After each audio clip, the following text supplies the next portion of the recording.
Hi everyone, Jackie with Full Moon Loom Designs, and I was getting ready to cut out a piece of 1/8 inch fiber, and I just thought I would maybe do a really quick video showing how I set it up for my Cricut Maker.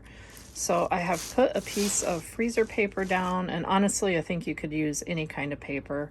Then I laid my fiber on top of that, and now I'm going to secure it down with some painter's tape. So I'm going to try to set the camera down or set the phone down so that I can show you the rest of the steps. I'm going to finish putting it onto the mat, and then what I have to do is change my blade to the rotary blade, and that's only on the Maker or one of the newer. I think there's the Maker 3 that's out now, but this is not something you can use on the Explorer Air because it's part of their adaptive tool system. So I will set the phone down and see if I can't get this on video. All right, hopefully you can see what's happening here. So now I'm going to finish putting this down onto the mat.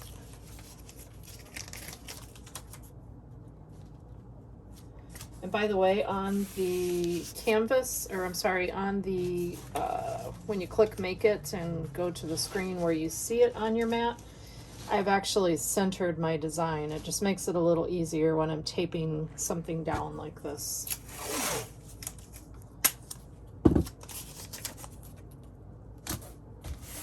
And this is really just to keep it in place and keep it from moving around. Whoops.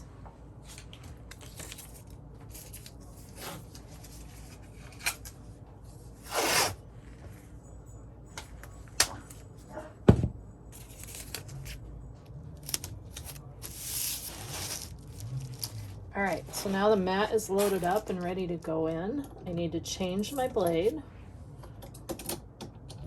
So I'm just going to take out my regular fine cut blade and I'm going to, oops, literally drop in my rotary blade.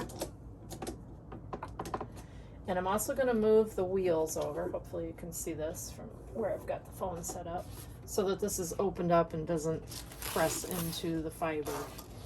And I've already done all the steps. I am using the flex foam setting for my material and more pressure on the blade.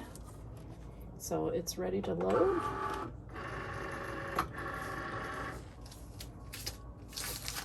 And I'm gonna press go. See if I can move the phone now so you can actually see.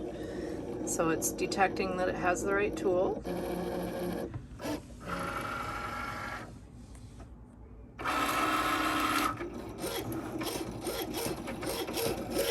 If you haven't used the rotary blade, it's kind of neat to watch how it works. You can see it makes a little pass and then it'll move around a bit to rotate.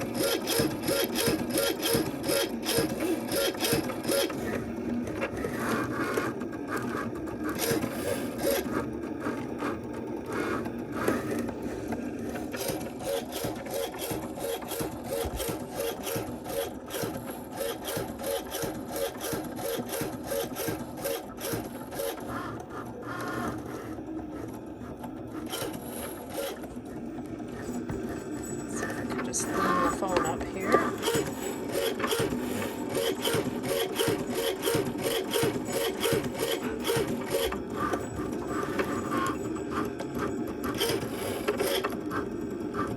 For those that follow my page, you might have seen the piece I did with all the Mirini and the flower. It broke several days after, and I'm sure there's a combination of factors, one of which was probably not quite annealing long enough or going slow enough. All right, so now the design is cut. Let's see, hopefully you can see that. I am going to pick the phone back up in just a second. Just want to get this started pulling it off the mat.